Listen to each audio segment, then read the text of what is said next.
kami selalu mendorong ya kan infrastruktur ya, utamanya tentang teknologi informasi dan komunikasi.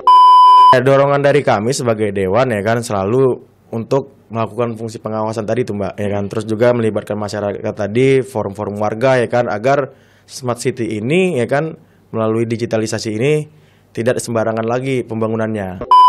Kita akan melayangkan CCTV e-governance ya kan untuk lalu lintas dan keamanan. Terus juga transportasi umum berbasis digital di beberapa kota. Terus juga kami sedang mendorong smart farming berbasis IoT. Tantangan ya. Tantangan ya. Pertama SDM yang terbatas sih. Terus kesenjangan sosial dan juga resistensi perubahan. Anggarannya ini juga diarahkan ke pembangunan BTS.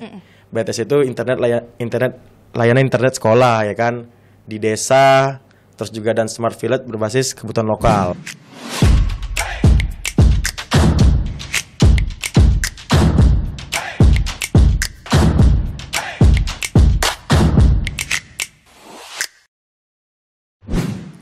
Ketemu lagi di Kios Koran barengan sama saya Nilo Rara, dan kali ini kita kedatangan, ini kalau aku dengar itu adalah anggota DPRD Jawa Timur yang termuda.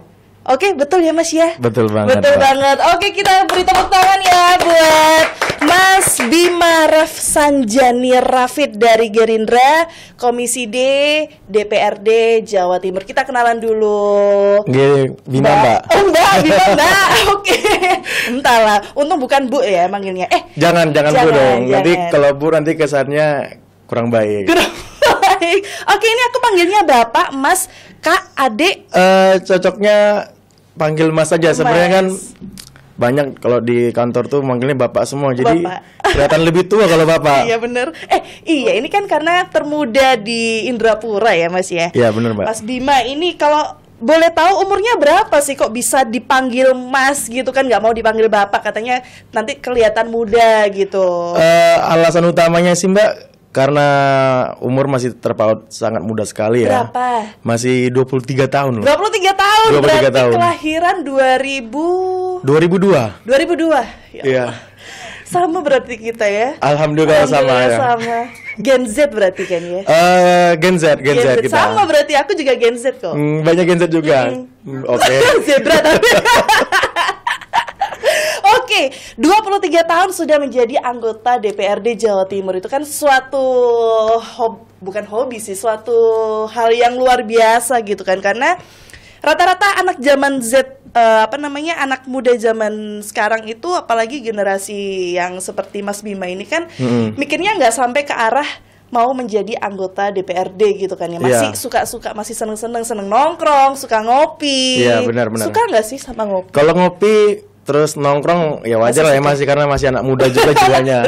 berarti jiwanya masih muda kan ya? Ya memang jiwanya masih muda. Udah aman lah. Walaupun gitu. Di lingkungan yang sudah senior ya sekeliling ya sekarang ini. Berarti harus menempatkan posisi. Kalau misalnya kita mainnya sama teman-teman, tapi masih kuliah atau gimana ini? Masih kuliah. Masih kuliah juga. Semester akhir. Ya doain cepet lulus lah, ini lagi garap skripsi. Amin. Kita doain ya guys ya, semoga Mas Bima cepat lulus. Habis gitu langsung, berarti ini kan pemikirannya ada dua ya, masalah pekerjaan iya, masalah kuliah iya. Iya itu di awal jadinya kita mau double jadinya kan kewajiban ini, tapi kan tetap tanggung jawabnya punya masing-masing lah ya.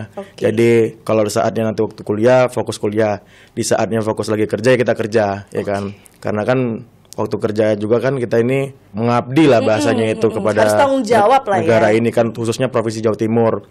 Jadinya apalagi sudah disumpah kemarin waktu di September kemarin. September 2024. Iya, September 2024 kemarin udah disumpah sebagai anggota dewan ya, saya harus melaksanakan sebagai tugas fungsi pokok dari anggota dewan. Terus, selain sisi mahasiswa yang tadi.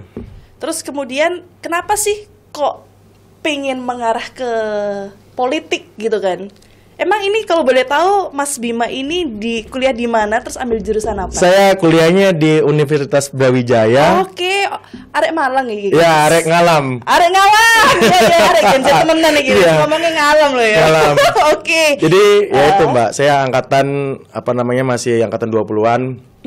Terus saya ngambil Fakultas Fisip. Fakultas Ilmu Sosial dan Politik. Saya jurusannya Sosiologi Politik. Oke, jadi pas lah ya. Ya kurang lebih ranah kita ya tentang sosial lah. Oke, kenapa Mas Bima ini kok langsung pingin menjadi DPRD gitu, nggak mau kayak anak-anak zaman sekarang kan habis kuliah, berarti ini S1, S2?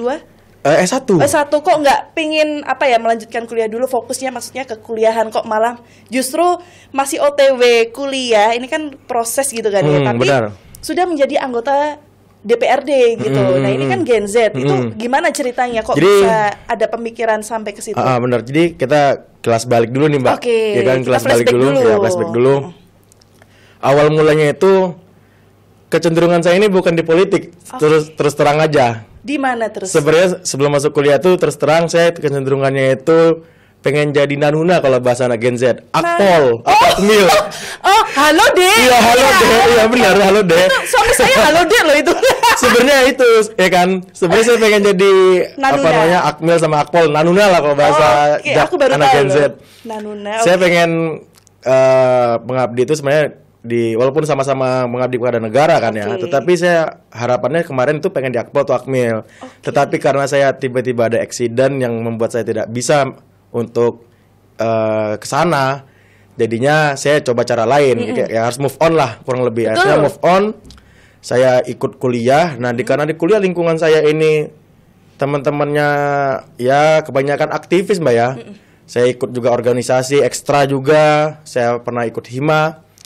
Terus ada ketertarikan lah juga karena saya lihat ini seru sekali kan, dunia politik ini kayak seperti sudah bagian dari hobi lah. Iya. Terus satu lagi, saya ini mengenal politik bukan baru ini. Oke, berarti sebenarnya sudah lama ya? Sudah lama karena saya belajar itu dari politik meja makan. Politik meja makan. Politik meja makan tuh maksudnya gini Mbak. Jadi kebetulan keluarga saya itu ada yang masuk politik. Oh, turun-temurun berarti ya? Iya, kurang lebih. Enak berarti ya. Berarti kalau misalnya lagi makan ngobrol itu namanya meja makan. Oh, bukan meja makan yang dimaksud itu. Iya, jadi waktu lagi makan tiba-tiba ya di keluarga saya itu lagi bahas politik. Jadi kan saya mendengar terus ya kan tentang mereka membuat kebijakan sebagainya dan lain-lain. Sehingga kebetulan di kuliah saya jurusannya pas, saya kira ini cocok nih kalau misalkan saya naik, apalagi saya pengen jadi perwakilan dari anak-anak muda. Karena selama ini saya lihat sangat sedikit sekali perwakilan anak muda. Betul sekali. Saya pengen jadi keterwakilan lah bagian anak muda, khususnya di Provinsi Jawa Timur. Mereka bisa mengaspirasikan aspirasi mereka melewat saya, ya kan. Jadi biar nanti fokusnya yang senior, yang senior nanti merangkulnya, kalau saya yang junior. Tapi nggak masalah juga kalau misalkan senior pengen merangkul anak muda, ya kan. Oke, berarti kalau misalnya di dalamnya sendiri itu tidak ada senior junior ya. Kita maksudnya kan Mas Bima ini ibaratnya masih junior gitu kan, apalagi masih paling muda. Tapi di dalam kantor itu nggak ada kayak pembahasan senom lah, posnya kayak gitu. Ada nggak sih kayak gitu? Nggak ada kan ya, aman ya. Kalau menurut saya sih entah ini pikiran negatif saya atau bagaimana, ya pasti mungkin adalah faktor-faktor seperti itu ya kan. Bahwasanya ini masih terlalu muda ya kan. Kalau kata orang itu masih belimbing sayur lah ya, masih belum tumbuh ya kan. Tapi nggak apa, saya kan di sini sambil belajar juga ya kan, dapat ilmu baru juga di kedewanan ini, bagaimana kita bisa memberikan tanggung jawab yang lebih baik lagi gitu ke depannya. Oke, ini aku mau tanya nih Mas. Sebelum menjadi anggota DPRD Jawa Timur, apalagi Mas Bima ini kan mengarahnya ke politik gitu kan, sama teman-temannya banyak yang aktivis. Pernah nggak sih demo sama teman-teman? Ya itu, itu saya pernah ngelakuin itu juga sama teman-teman. Terus terang aja. Jadi ya khususnya waktu saya terakhir itu, kalau tidak salah demonya tentang Omnibus Law yang terakhir itu kan, undang-undang Omnibus Law. Nah, itu saya bareng teman-teman ya kan. Ya saya teriak-teriak juga di situ di belakang. Pakai mic ya teriak-teriaknya? Ya kita pakai mic, kita pakai mic. Terus juga ya kita mengumpulkan massa sama teman-teman kampus ya kan. Terus ya kita turun di waktu di lapangan yang langsung. Dan itu saya masih ingat di kantor DPRD Kabupaten Kota Malang. Oke, berarti masih di Malangnya ya? Iya, masih di Malang. Terus saya sempat ngomong ke teman-teman, Kalian ini kayaknya percuma deh kalau misalnya kita demo ya kan. Kenapa nggak kita salah satu dari kita yang berani mau jadi anggota dewan ya kan? Oke, akhirnya kemakan omongannya sendiri, guys. Akhirnya beliau sendiri yang menjadi anggota DPRD Jawa Timur. Ya, jadinya teman-teman sekarang banyak demonya ke saya sekarang. Masih ada yang demo ya? Iya, maksudnya tapi nggak demonya nggak secara ya maksudnya tuh nggak langsung kayak gerudukin kantornya, tapi mereka paling diskusi. Sambil curhat. Ya, gitu sambil kan. curhat, diskusi mereka kan. Itu aja sih, Mbak. Enak sih ternyata kalau punya temen masih sepantaran gitu kan. Jadi Iya. kalau ada yang misalnya kita sebagai rakyat kan, Mas iki loh kok kayak gini sih, kan enak gitu Iya. kan. Terus nggak perlu demo-demoan gitu Benar, kan. benar. Ini kita masuk langsung ke temanya karena kan Mas Bima ini dari Komisi D, Iya, benar Komisi D sekali, Jawa Mbak. Timur yang membahas terkait pembangunan, perencanaan pembangunan, infrastruktur, kemudian lingkungan hidup dan transportasi kayak Iya. gitu kan Mas. Nah di Jawa Timur sendiri ini kan sudah menjadi smart city, dan ngomong-ngomong soal perencanaan pembangunan dan infrastruktur di kota Surabaya ini kan sudah menjadi contoh penerapan konsep kota yang cerdas di Indonesia. Nah sebetulnya smart city itu apa sih Mas Bima? Karena kan memang kita-kita ini masih belum paham gitu kan terkait smart city sendiri. Itu Iya. seperti apa? Ya, jadi konsep smart city itu bukan sekedar digitalisasi ya menurut saya, Mbak ya, tapi merupakan transformasi menyeluruh pelayanan publik. Terus juga tata kelola dan pemerintahan dan infrastruktur. Terus mereka itu berbasis data dan teknologi. Tujuannya itu ya untuk menggunakan teknologi untuk atasi masalah-masalah yang ada di kota. Oke. Khususnya di provinsi Jawa Jawa Timur ya kan, untuk percepatan layanan, untuk meningkatkan kualitas hidup masyarakat. Oke. Itu sih, Mbak. Meningkatkan kesejahteraan lah ya ibaratnya. Ya, kurang lebih untuk meningkatkan kesejahteraan. Contohnya seperti apa sih Mas Bima kalau misalnya smart city sendiri yang sudah dilakukan di Jawa Timur sendiri? Kalau smart city yang di Jawa Timur tuh ada banyak sih, Mbak ya. Tapi karena itu saya masih kemarin waktu di rapat-rapat itu terakhir itu pembahasannya udah tahun lalu sih, Mbak. Tapi ini masih akan kita terapkan lagi untuk smart city yang terbaru nanti ya kan, untuk keberlanjutan smart city yang ada di kota-kota lainnya. Oke, karena kan masih belum se-Jawa Timur kan? Iya, Kan masih pasti se-Jawa Timur. Ada beberapa kota yang masih belum bisa diakses untuk menjadi smart city karena kan ada beberapa unsur yang harus ada misalnya soal jalannya, halte dan lain sebagainya seperti itu ya. Oke, baik. Ini kalau ngomongin tentang peran konkret DPRD Jawa Timur sendiri dalam mendorong percepatan smart city, khususnya dalam aspek infrastruktur.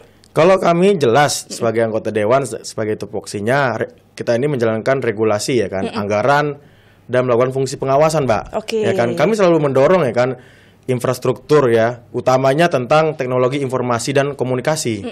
Ya kan, terus juga kami terus bersinergi dengan pemerintah kota yang ada di kabupaten ya kan, yang ada di Jawa Timur ini. Terus kami pastikan program itu terlaksana dengan baik ya kan. Dan bukan hanya di daerah kota Surabaya saja itu bisa terlaksana.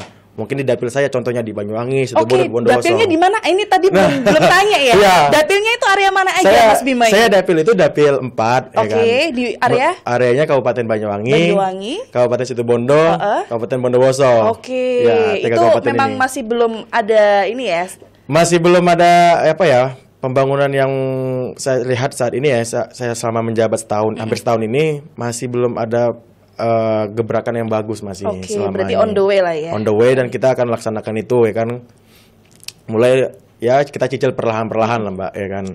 Oke, kalau ngomongin soal TIK atau teknologi informasi dan komunikasi, pemanfaatannya sendiri dari teknologi informasi dan komunikasi dalam smart city itu apa sih, Mas? Pemanfaatannya. Mungkin kan karena sekarang itu yang lebih dijalankan itu kan tentang digitalisasi gitu kan. Nah, mungkin untuk pemanfaatannya sendiri dari segi teknologi di smart city-nya sendiri itu seperti apa? Oke. Untuk pemanfaatannya yang kami akan lakukan itu ya memang pertama jelas untuk mendigitalisasi itu tadi agar pelayanan publik ini akan menjadi lebih baik lagi, Mbak. Lebih baik, lebih efisien dan memudahkan setiap Jadi memudahkan semua masyarakat, pengaduan dan sebagainya kan. Misal contohnya ada kan kita kan bagian infrastruktur untuk pelayanannya.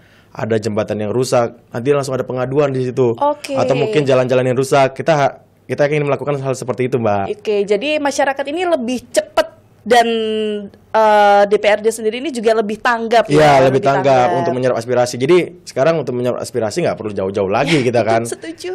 Nah, jadi lewat sekarang kan udah ranah teknologi udah semakin maju ya, kita bisa lewat pengaduan lewat digital tadi. Oke, ini kita lanjut lagi. Bagaimana memastikan bahwa pembangunan infrastruktur cerdas tidak hanya menjadi proyek yang elit yang menguntungkan hanya segelintir pihak aja? Kami mendorong partisipasi publik sih, Mbak. Terus juga mereka juga harus masyarakat melakukan fungsi pengawasan juga, bukan hanya kami saja yang untuk mengawasi ya. Oh, berarti masyarakat ini juga ya, ada perannya ya? Bisa, boleh. Okay. Kalau untuk mengawasi ya kan, untuk memvideokan dan sebagainya itu boleh saja. Memviralkan juga boleh. Boleh saja ya kan. Jadi kami mendorong itu partisipasi publik dalam perencanaan juga, terus juga pengawasan. Terus infrastrukturnya itu harus inklusif. Oke. Ya kan, mulai dari konektivitas, terus konektivitas internet desa, terus juga tentang sistem transportasi publik yang efisien, terus layanan kesehatan digital yang dapat diakses semua lapisan. Nah, bentuk dorongan apa aja sih yang udah berjalan sejauh ini yang Mas Bima tahu? Terkait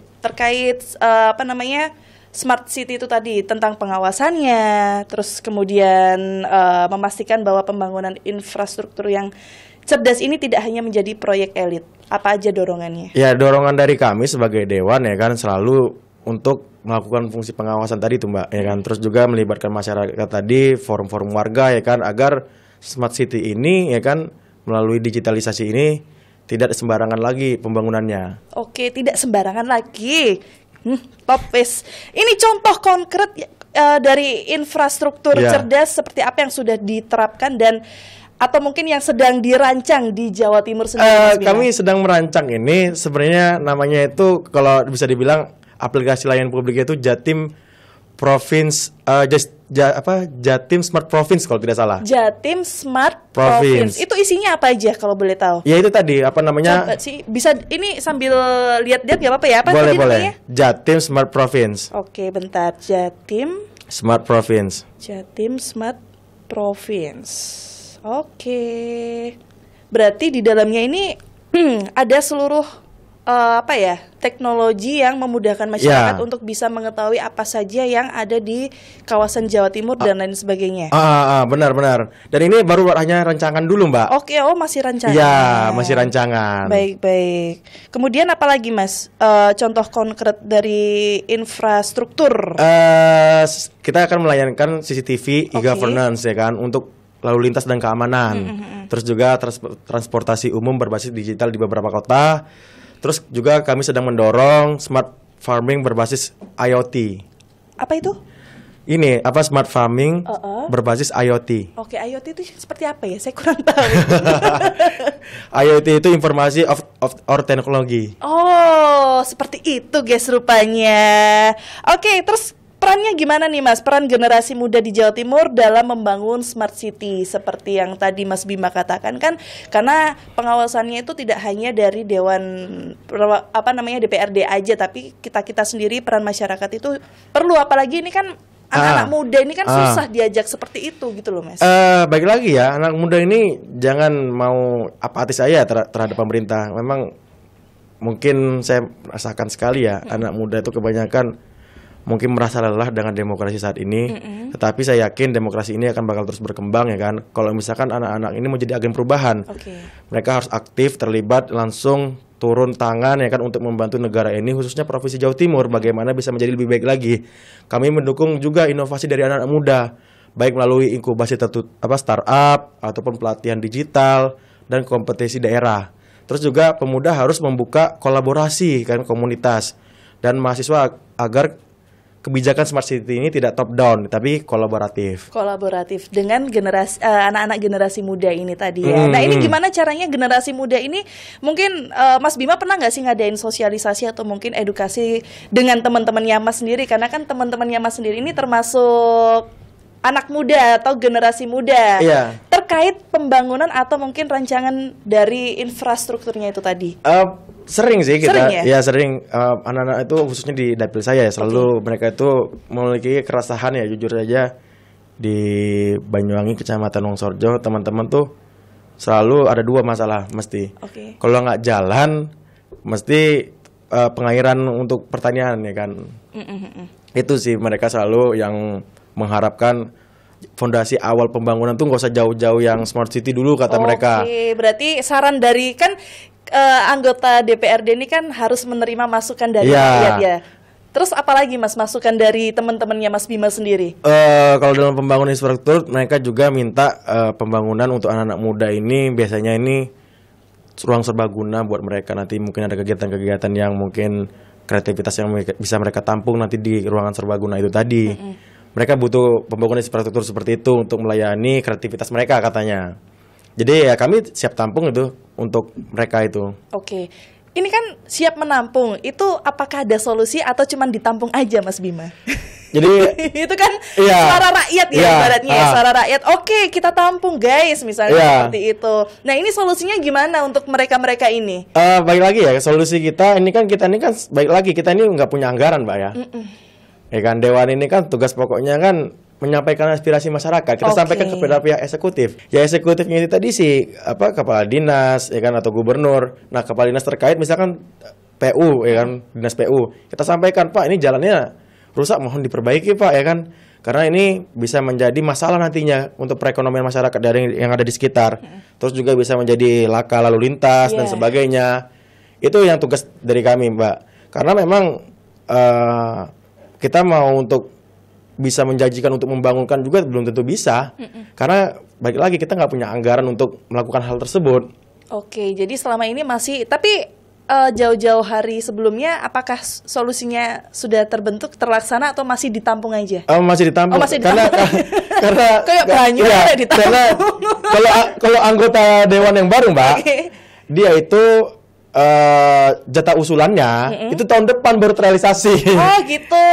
2026 baru. 2026 baru terbangun. Ya mudah-mudahan ya teman-temannya Mas Bima ini sabar dulu. Berarti Mas Bima ini harus memberikan edukasi yang banyak terhadap teman-temannya Mas supaya nggak salah saham. Iya. Tapi memang Mas kadang-kadang rakyat tuh maunya langsung cepat kan. Kan namanya membangun tuh kan butuh namanya proses di sana kan. Dan tidak kayak kita bikin mie instan yang langsung 3 menit jadi. Mie instan aja butuh proses. Masain, godoke, ceplok ndoke dorong ya. Ya banyak lah tantangannya itu, Mbak. Oke, tantangan ini ngomongin soal tantangan Mas Bima ya. Tantangan terbesar yang dihadapi Jawa Timur dalam mewujudkan infrastruktur cerdas dan bagaimana solusinya? Yang paling besar ya. Tantangan ya. Pertama SDM yang terbatas sih. Terus kesenjangan sosial dan juga resistensi perubahan. Terus solusinya ya kalau bagi saya sih untuk secara subjektif ini melakukan literasi digital sih, Mbak. Terus juga melakukan pelatihan terhadap ASN, juga investasi infrastruktur ke tingkat-tingkat desa. Itu sih yang harus menurut bagi saya yang harus kita lakukan. Apakah sudah terwujud, sudah terlaksana? Untuk literasi digital ya saya sudah beberapa melakukan workshop seperti workshop kepada mereka. Jadi memberikan pelatihan-pelatihan ya kan. Terus juga investasi infrastruktur ini yang sedang kami lakukan. Kalau yang sudah dilakukan itu literasi digital. Berarti ini masih Mas Bima ini sendiri juga masih sering ya belusukan memberikan workshop terkait itu terkait tentang bagaimana anak muda bisa membangun dari tingkat desa ataupun dari tingkat RT. Nggak usah jauh-jauh di tingkat desa, tingkat RT dulu dan sekitarnya. Aku gelem kok Mas, anak-anak Karang Taruna aku ini diajakin kayak gitu. Boleh lah ya? Ya boleh lah. Tempat saya. Ya itu kan saya contohnya kayak anak-anak muda yang terlibat aktif dalam pembangunan tuh ada yang anak muda Gen Z jadi ketua RT. Wah, ya itu yang ada di Jakarta itu. Ya di Jakarta itu. Dia kan terlibat aktif kan. Akhirnya RT yang di lingkungan dia itu sangat baik sekali ya kan.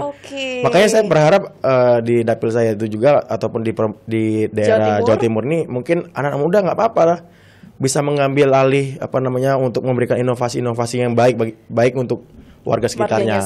Terus tanggapan dari masyarakatnya sendiri Mas terkait workshop yang Mas berikan? Oh mereka senang sih Mbak karena kan mendapat ilmu-ilmu baru kan. Antusias nggak? antusias sekali Oke. pastinya, karena kan dapat ilmu baru, mereka mendapat wawasan baru ya kan.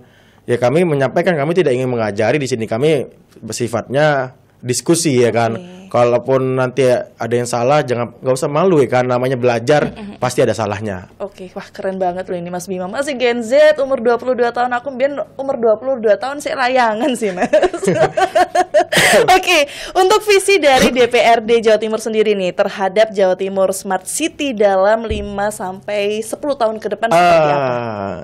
Visi DPRD 5 tahun sampai 10 tahun ke depan tuh kami membayangkan Jawa Timur ini menjadi provinsi yang digital dan humanis. Oke, humanis pertama. Ya, kedua teknologi yang melayani manusia, bukan sebaliknya loh Mbak ya, bukan manusia yang melayani teknologi. Iya, sekarang kebalikannya ya Mas ya. Ya, masih saat itu. Terus juga ketiga, infrastruktur harus menggunakan ekonomi hijau. Apa itu ekonomi hijau? Ya, maksudnya ekonomi hijau itu infrastrukturnya itu tidak yang berbasis energi keterbarukan. Oke. Ya kan, terus juga pendidikan digital. Ini sangat penting nih untuk meningkatkan SDM dari masyarakatnya. Terus juga kami ingin melakukan pelayanan publik yang cepat dan transparan, Mbak. Oh, ya transparan itu yang paling penting Iya, di transparan. masyarakat. Apalagi itu ya. masalah infrastruktur tuh, kadang masyarakat dikit-dikit, wah itu anggarannya Itu nggak di. dari mana? Terus larinya kemana? Iya, Gitu kan. ini masuk amplop sini Siapa? enggak, belum sini enggak. Ya, itu pasti tanggapan masyarakat negatif Saya sendiri mulu juga emang. begitu kok. Oke, Smart City sendiri kan pastinya memerlukan Ya. kolaborasi multi pihak ya Mas Ya. Bima ya. Nah, bagaimana DPRD ini untuk mendorong kolaborasi antara pemerintah, swasta dan masyarakat sipil? Untuk mengkolaborasi ini secara multi pihak pasti kami akan mendorong pendekatan pentahelix ya. Itu pentahelix itu melibatkan pemerintah, terus melibatkan akademisi, melibatkan pelaku usaha, komunitas, bahkan media-media ya. Oke. Terus juga dalam praktiknya juga kami memfasilitasi forum dialog terus juga kemitraan. Serta kami mengawal regulasi yang membuka peluang investasi swasta tanpa korbankan kepentingan publik.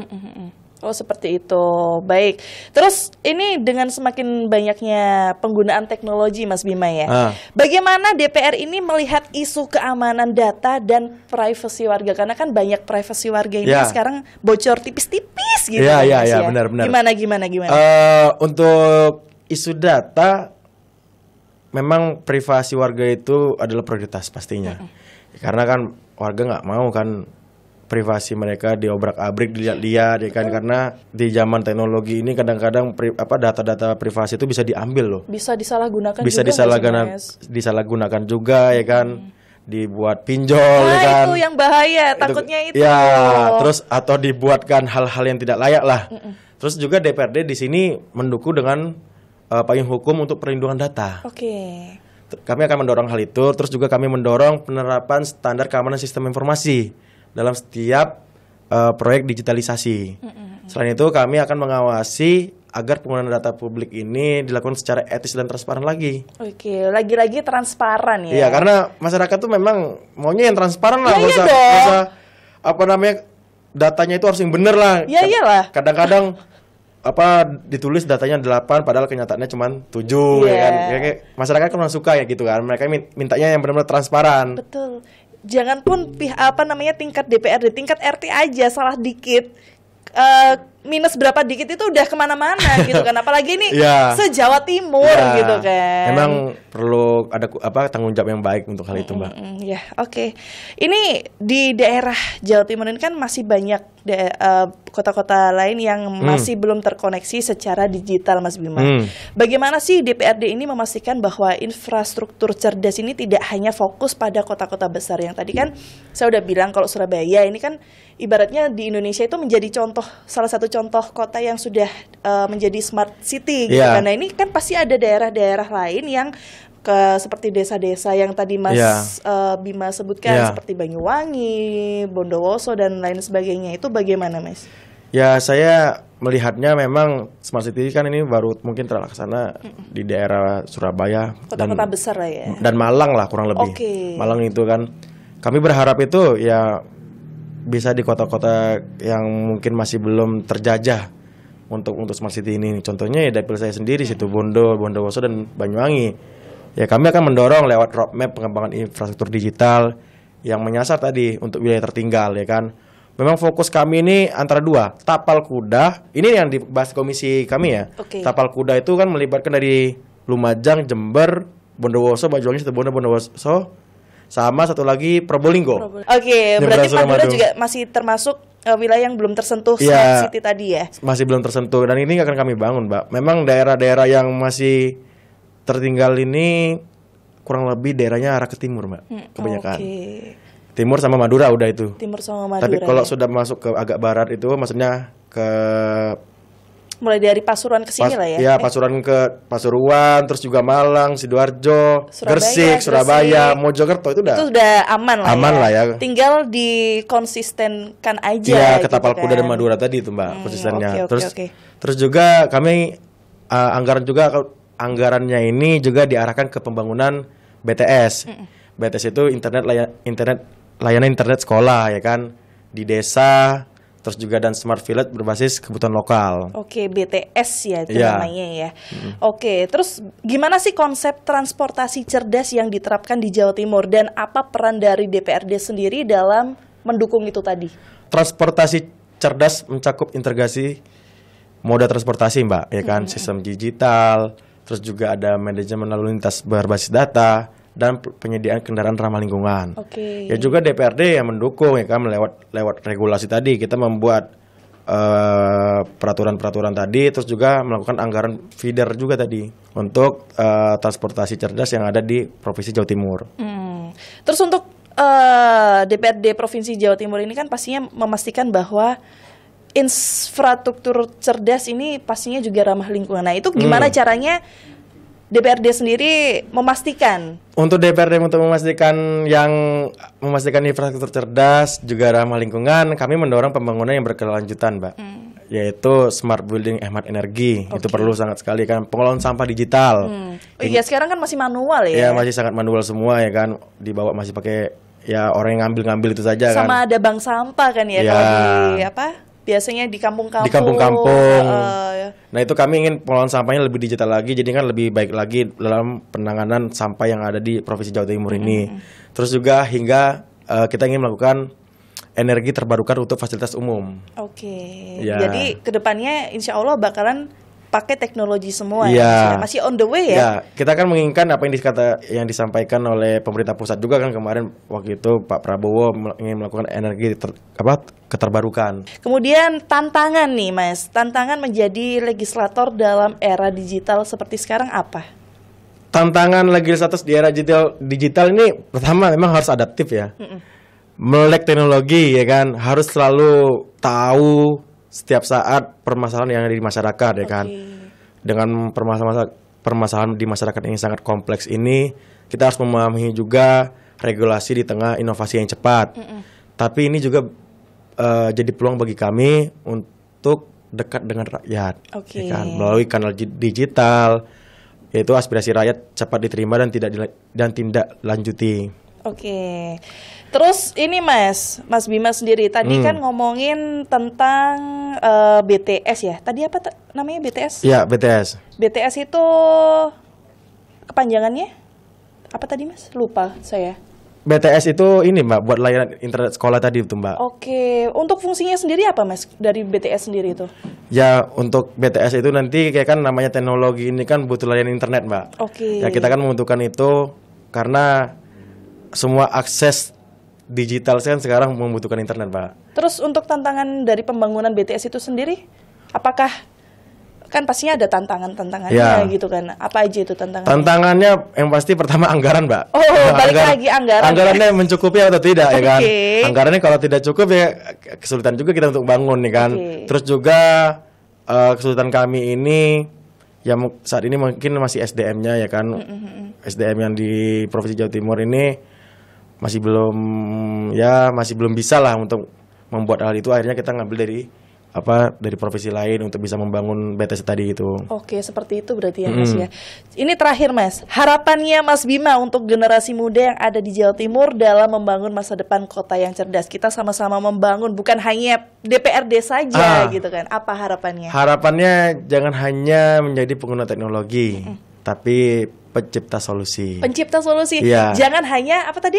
Jangan hanya Menjadi pengguna teknologi. Ojo TikTokan aja guys, ojo Instagram. Iya. Tapi menjadi pencipta solusi. Terus saya ingat kata-katanya Pak Prabowo untuk generasi muda, jangan nyinyir, tapi berilah kritik. Ya kan, nyinyir sama kritik itu beda. Kalau ada nyinyir itu biasanya mak-mak sih masih. kalau udah nyinyir itu udah waduh, mama beda ya kan. Tapi pokoknya Mbak ya, kalau udah kritik sama nyinyir itu beda. Oke, bedanya apa? Kalau nyinyir apa? Kalau nyinyir ini mau baik, mau kebijakan salah, kita salah ya? Salah di mata mereka. Tapi kalau misalkan kita kritik, masyarakat itu kritik, dia mengkritik yang salah-salahnya saja. Tapi kalau yang benar akan diapresiasi. Oh, itu mengapresiasi sesuatu yang sudah dilakukan itu memang apa ya, buat masyarakat Indonesia kayaknya sulit. Rata-rata nyinyir ya. Enggak, itu sangat perlu sekali Mbak. Kenapa Mbak ya? Kalau kita diapresiasi Mbak, kita merasa bangga. Apa yang kita pernah lakukan ini, apa yang kita perbuat ini. Jadinya kita kan semakin giat, semangat lagi. Tapi kalau misalkan kebijakan yang kita buat ini kayaknya salah mulu ya kan. Ini terus yang bener yang mana ya kan? Tambah ngedon ya Mas ya kayak gitu. Ya, kita butuh semangat dari masyarakat juga ya kan untuk membangun pemerintah Provinsi Jawa Timur ini, karena memang saya mengetahui lah Mbak, masalah yang ada di masyarakat tuh nggak sedikit, banyak ya kan. Saya sudah turun ke beberapa daerah waktu aspirasi ya kan, waktu serap aspirasi itu ataupun bisa dibilang reses. Ada yang bilang A, ada yang bilang Z, ada yang bilang D ya kan. Saya sampaikan, kita selesaikan satu persatu ya kan. Kalau langsung selesaikan semuanya, saya bukan pesulap. Iya, pecah ya iginya. Aku nggak ngebayangin jadi anggota DPRD gimana ya. Ya untungnya di dapil saya itu nggak hanya saya sendirian Mbak ya. Jadi ada 9 orang, jadinya itu kita bisa membagi wilayah ya kan. Kalau misalkan anggota dewan di dapil itu cuma 1 Mbak, wah itu benar-benar ribet Mbak. Ya kan, karena di dapil saya ada 9, jadi dia bisa berbagi ya kan. Oh kamu bagian sana ya kan, kamu bagian sana ya kan, saya bagian di sini ya kan, untuk menyelesaikan masalah yang ada di area sini. Jadi sehingga kita saling gotong royong untuk membangun pemerintah provinsi ini Mbak. Terus juga harapan generasi muda itu jadi inovator Mbak. Inovator guys, seru banget guys. Jadi inovator, pembuat kebijakan, dan mereka juga harus menjadi pemimpin masa depan. Jangan hanya saya. Harus setuju. Ya, gini, ya kan. Hari ini boleh saya yang naik. Besok berarti. Besok bisa jadi Mbak. Ya, besok bisa jadi Mbak. Iya. Ya kan. Pokoknya ke depan ini, ya kan. Ke depan itu pemimpin yang muda itu harus menjadi generasi nantinya ke depan ini. Karena tongkat estafet selanjutnya ya siapa lagi kalau bukan anak Gen Z ya kan, terus Gen Alpha lagi yang paling bawah itu. Ya kan, terus juga Gen milenial itu harus ikut turun ya kan. Karena itu bagi saya sangatlah penting, apalagi menurut saya Mbak ya, hari ini mungkin saya menjabat. Terus tiba-tiba ada pesaing yang lebih baik dari saya. Lah, saya itu nggak masalah Mbak. Kalau ada yang lebih baik dari saya untuk maju ya kan. Kadang kan ada yang iri. Enggak, saya pribadi kalau ada yang memang lebih baik dari saya silakan maju ya kan. Kita bersaing di masyarakat biar masyarakat yang memilih. Betul. Ya kan.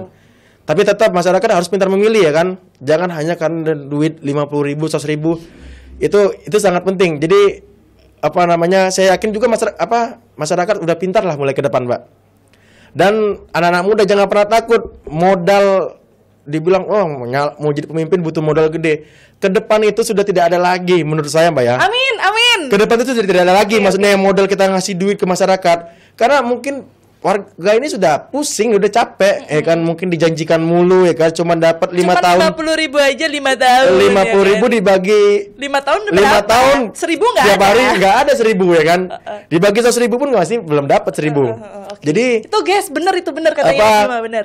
Di mana yang mereka yang pintar terus juga bisa membuat kebijakan yang baik nantinya, apalagi mereka punya modal investasi di masyarakat, pernah melakukan hal-hal baik, pernah melakukan suatu gebrakan yang baik di lingkungannya. Saya yakin itu mereka akan bisa jadi Mbak, jadi pemimpin masa depan nantinya. Makanya mulai dulu dari mereka mungkin ikut keterlibatan sosial gitu loh sih Mbak. Jadinya biar masyarakat tuh mengenal apa aja sih apa yang kamu udah lakuin ini kalau kok kamu pengen maju menjadi pemimpin. Itu yang seharusnya dicoblos ya Mas.